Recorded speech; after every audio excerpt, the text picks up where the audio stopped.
Bonjour à toutes et à tous, aujourd'hui je vous retrouve en vidéo pour mon premier point lecture pour le mois d'octobre et donc comme d'habitude je vais vous présenter 5 livres. Tout d'abord je commencerai avec La jeune fille et la guerre de Sarah Novick, paru aux éditions Fayard pour la rentrée littéraire. Ensuite je vous parlerai de Les jolis garçons de Delphine de Vigan, paru aux éditions Le Livre de Poche. Puis je vous parlerai de Bref de psy de Alain Valterio, paru aux éditions Favre, qui va paraître aux éditions Favre en novembre. Puis je vous parlerai de La balade de l'enfant gris de Baptiste Beaulieu, paru aux éditions Mazarine en début de mois. Et enfin pour terminer, je vous parlerai de Cadran de Sébastien Bouchery qui vient également de sortir aux éditions Nouvelle Plume. Je vais donc démarrer tout de suite avec La jeune fille et la guerre donc de Sarah Novick. J'ai pu le lire donc en format numérique sur mon téléphone grâce à Annette Gallet et aux éditions Fayard. C'est en fait un livre que j'avais demandé car il prend place dans la guerre serbo-croate. Au commencement du livre, on va retrouver une petite fille qui s'appelle Anna, qui a une petite dizaine d'années, et donc elle vit avec sa famille et avec son meilleur ami Lucas en ex-Yougoslavie, plus particulièrement dans la partie croate. Sauf que la guerre donc va éclater entre la Serbie et la Croatie et en plus de ça sa petite sœur Raëla va tomber très fortement malade. Elle ne peut pas être soignée sur place et donc ses parents vont décider de l'emmener tout d'abord en Bosnie pour qu'ensuite elle puisse être envoyée aux États-Unis où elle pourra être soignée et être adoptée par une famille le temps qu'elle guérisse. Sauf qu'au retour du chemin vers la Bosnie, la voiture de la famille va être arrêtée et les deux parents d'Anna vont être exécutés devant ses yeux par des soldats serbes. La petite fille, elle, va réussir à survivre et elle va s'échapper. On ne sait pas vraiment ce qui va se passer ensuite puisqu'on la découvre après donc une dizaine d'années plus tard. Elle a donc une petite vingtaine d'années, elle est étudiante, elle est aux États-Unis. Elle s'est fait adopter par la famille qui avait à la base provisoirement adopté sa sœur Raëla. Et elle a complètement décidé de faire table rase sur tout son passé croate. Elle n'en parle à absolument personne. Tous ses amis, etc. ne sont absolument pas au courant de ce qu'elle a pu vivre avant. Elle ne veut pas en parler, elle ne veut pas qu'on lui pose des questions dessus. Sauf que suite aux attentats du 11 septembre et suite à une demande en mariage ou en fiançailles de la part de son copain, elle va finalement se rendre compte qu'elle ne peut pas fuir éternellement qui elle est et qu'elle a besoin de savoir vraiment ce qui s'est passé, qu'elle a besoin de retourner sur place et de vraiment se confronter à son passé pour pouvoir mieux redémarrer après dans la vie. Elle va donc partir toute seule en Croatie. Elle ne sait pas trop qui elle va pouvoir retrouver sur place puisqu'elle n'a plus aucun contact. Elle ne sait pas si son meilleur ami Lucas est toujours vivant, elle ne sait pas si son parrain et sa marraine sont toujours vivants.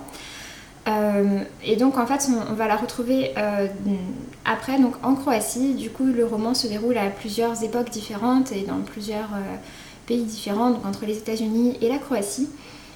J'ai trouvé que vraiment ça avait été un très très beau livre. J'ai trouvé qu'il était d'ailleurs très bien écrit. C'est un premier roman et je dois dire que c'est vraiment très très réussi.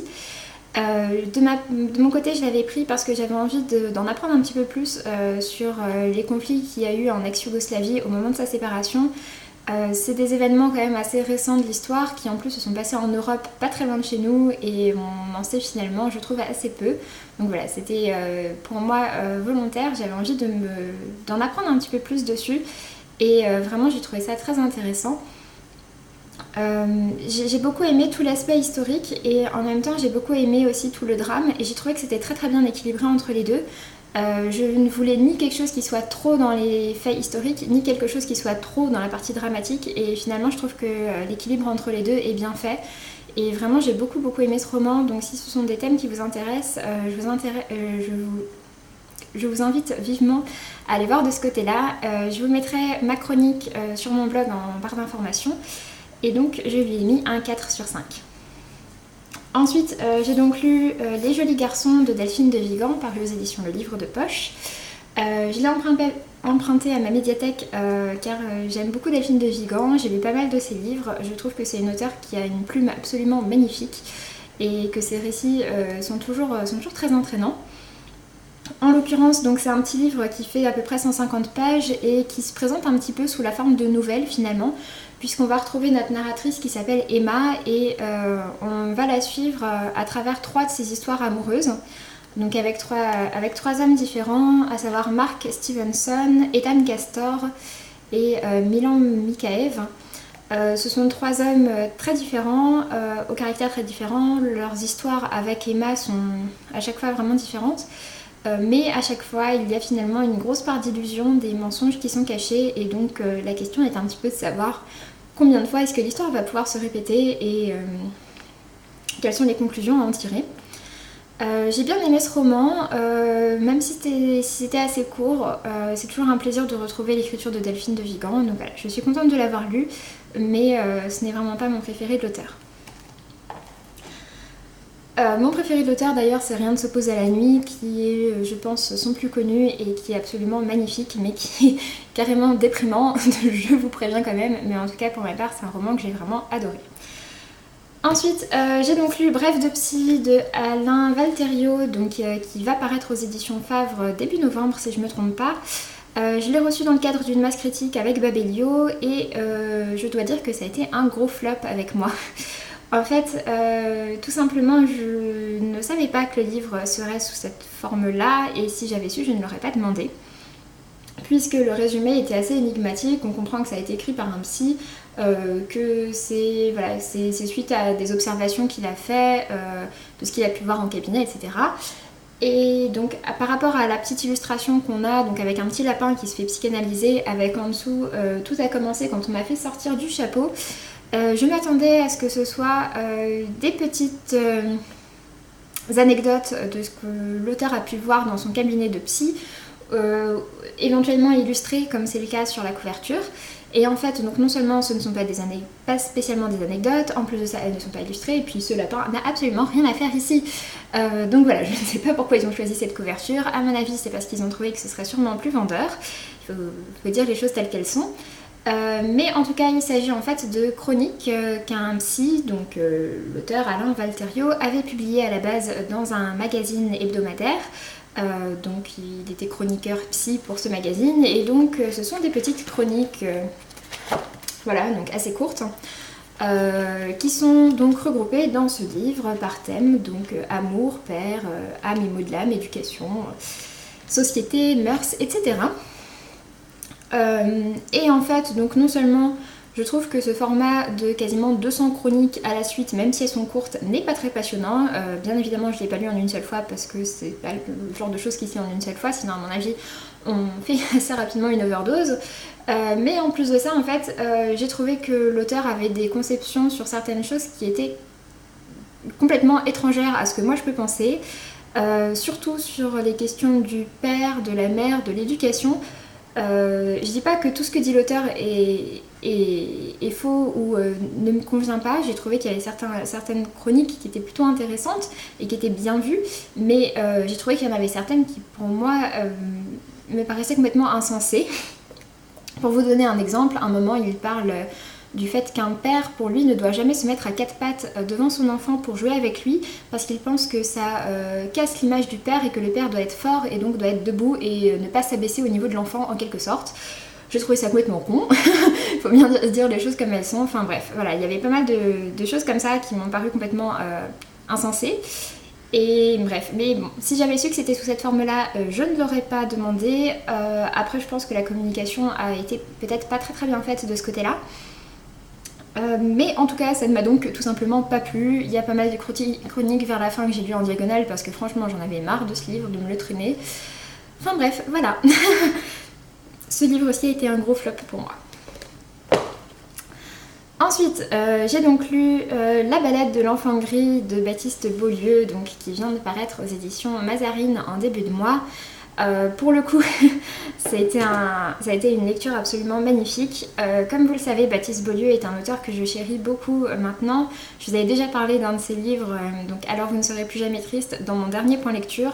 C'est vraiment un auteur que j'adore. Pour l'instant, donc, il en est à son 3e roman. À chaque fois, ce sont des très beaux romans qui se passent dans le milieu hospitalier ou avec des personnages médecins en général, puisque l'auteur lui-même est médecin, pardon. Et à chaque fois, ces livres sont écrits avec avec une forme de simplicité. En même temps, ils sont très poétiques, ils sont très drôles, et puis à côté de ça, souvent ils sont quand même très tristes à certains moments. Donc c'est des livres qui font vraiment ressentir beaucoup d'émotions, et c'est vraiment pour ma part des livres que j'adore. Donc celui-ci j'ai pu le lire donc, en format numérique grâce à Ned Gallet, et j'ai pu rencontrer également l'auteur le 8 octobre, donc la semaine dernière. Ça a été pour moi un grand moment d'émotion parce que, comme je l'ai dit, je suis maintenant, je pense officiellement complètement fan de cet auteur et de ce qu'il peut écrire, et c'est une personne vraiment très, très douce et qui a l'air très sympathique, donc voilà, j'étais vraiment ravie de pouvoir le rencontrer. Par rapport à la balade de l'enfant gris, ça va être un petit peu compliqué de vous le résumer sans trop vous en dire. En gros, donc ça se passe à nouveau dans le milieu hospitalier. On suit un jeune interne qui s'appelle Joe.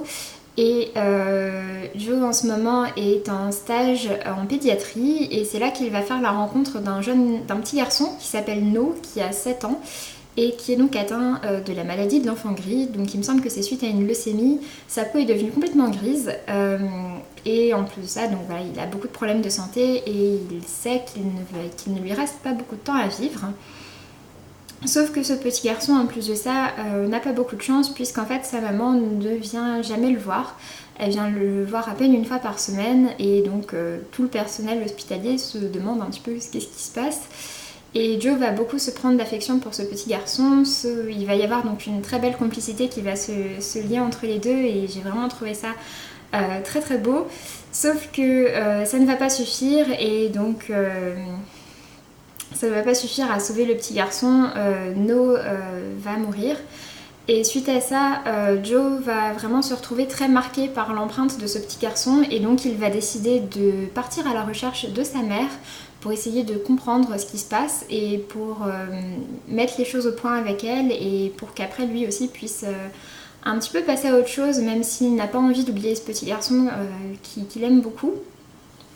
Donc on va suivre Joe, donc plus ou moins accompagné par No, donc à la recherche de cette mère, et j'ai vraiment trouvé que c'était un roman magnifique. Comme je le disais, comme d'habitude avec les romans de Baptiste Beaulieu, c'est un roman qui est très poétique, qui a une écriture assez simple, mais en même temps qui est vraiment très efficace, et qui nous fait vraiment, c'est ça, ressentir plein d'émotions. Ça nous fait rire, ça nous fait pleurer, ça nous rend joyeux. Enfin bref, c'est vraiment très très réussi comme d'habitude. J'ai trouvé que c'était très intéressant par rapport aux clichés qu'il peut remettre en place. D'ailleurs, enfin, le premier qu'on voit d'ailleurs, c'est de savoir pourquoi est-ce que c'est la mère, pourquoi est-ce que c'est à la mère qu'on reproche de très peu venir, alors que le père n'est jamais venu, et que personne ne sait qui il est. Pourquoi est-ce que ce serait à elle seule d'assumer son enfant qui est malade? Enfin bref, j'ai vraiment trouvé ça très intéressant. En plus de ça, je trouve que ce qui est très bien fait dans ce livre, c'est que la parole est également donnée à No, l'enfant, et en général quand ce sont les enfants qui ont la parole, c'est parfois un peu maladroit, parce que soit ils parlent comme des adultes, et dans ce cas-là ça perd un peu son intérêt, ou bien soit ils sont enfants et ce qu'ils disent n'est pas forcément très très intéressant. En l'occurrence, j'ai trouvé que c'était très bien fait, le dosage entre les deux, et No est un petit garçon très attachant. Quant au personnage de Joe, lui, on retrouve un petit peu de Baptiste Beaulieu et de ce qu'il avait pu mettre dans ses autres romans, dans ses autres personnages, dans ce personnage-là. Voilà. En tout cas, j'ai beaucoup beaucoup aimé ce livre. Pour ma part, c'est vrai qu'en plus de ça, vu que je fais des études dans le domaine paramédical, ça me touche toujours de voir ce que Baptiste Beaulieu peut écrire sur tout le domaine médical. Enfin bref, voilà, ça a été pour moi un petit coup de cœur, surtout quand j'y repense a posteriori. Ça a vraiment été une très très belle lecture. Je lui ai mis un 4,5 sur 5. Et je vous invite bien sûr énormément à aller le découvrir. Et je vous mettrai également donc le lien de ma chronique en barre d'informations. Et donc ensuite, pour terminer, j'ai donc lu Cadran de Sébastien Boucherie, qui vient donc de paraître aux éditions Nouvelle Plume, puisqu'il vient de remporter le prix des lecteurs France Loisirs 2016. Pour ma part, j'avais pu le lire avant la remise du prix, et j'ai donc également pu assister à la remise du prix, où j'ai pu me faire dédicacer mon exemplaire par l'auteur. Comme d'habitude avec France Loisirs, c'était un après-midi très sympathique, et je suis vraiment ravie d'avoir été invitée, donc je remercie Alexandra. Concernant ce livre, on retrouve en fait un homme qui s'appelle Tony Stovak. Son frère vient de mourir, il est allé à ses funérailles. Sauf que dès la fin de la cérémonie, il est appelé par un de ses plus gros clients qui lui demande de revenir en urgence sur son bureau à Bordeaux pour lui envoyer un document qu'il veut avoir au plus vite. Notre narrateur, donc Tony, va se rendre donc du coup à son bureau, sauf qu'à son bureau, plus personne ne le reconnaît, que ce soit la secrétaire Catherine avec qui il s'entend très bien, ou que ce soit tous ses collègues, personne ne le reconnaît, et en plus de ça, ils vont appeler la sécurité pour le faire sortir de force, et donc il va se faire passer à tabac par les personnes de la sécurité. Il est un petit peu, il se demande un petit peu ce qui se passe. Et donc il va finalement décider de rentrer chez lui, sauf que quand il rentre chez lui, sa femme ne le reconnaît plus non plus, en plus elle est avec un autre homme. Et finalement son meilleur ami ne le reconnaît plus non plus. Donc voilà, plus personne ne le reconnaît, il se demande ce qui se passe, il se demande ce qui lui arrive, et donc il décide d'aller au commissariat de police pour dire pour raconter ce qui lui arrive. Sauf que, alors qu'il approche du commissariat de police, il reçoit un appel qui lui dit qu'il a 24 heures pour remettre un document à son interlocuteur mystérieux, il ne sait pas qui il est, et que s'il ne lui remet pas sous 24 heures, non seulement lui mourra, mais ses proches également. Et en plus de ça, donc évidemment, il n'a absolument pas le droit d'aller voir la police pour leur raconter ce qui se passe.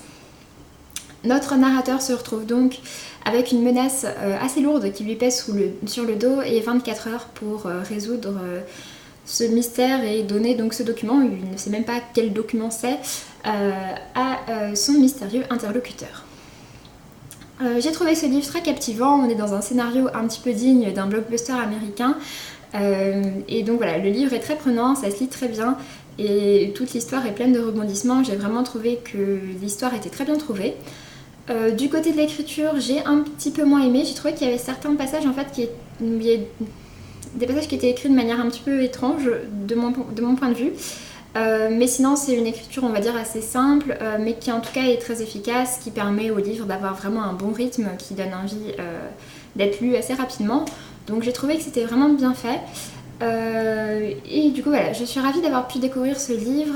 Si vous aimez les livres thrillers, les livres à suspense, je vous invite à aller voir de ce côté-là parce que je pense qu'il pourra vous plaire. Et donc je lui ai mis un 4 sur 5. Sur ce, j'en ai donc fini avec cette vidéo, j'espère qu'elle n'aura pas duré trop longtemps. Je vous souhaite donc de très belles lectures et puis je vous dis à très bientôt, salut!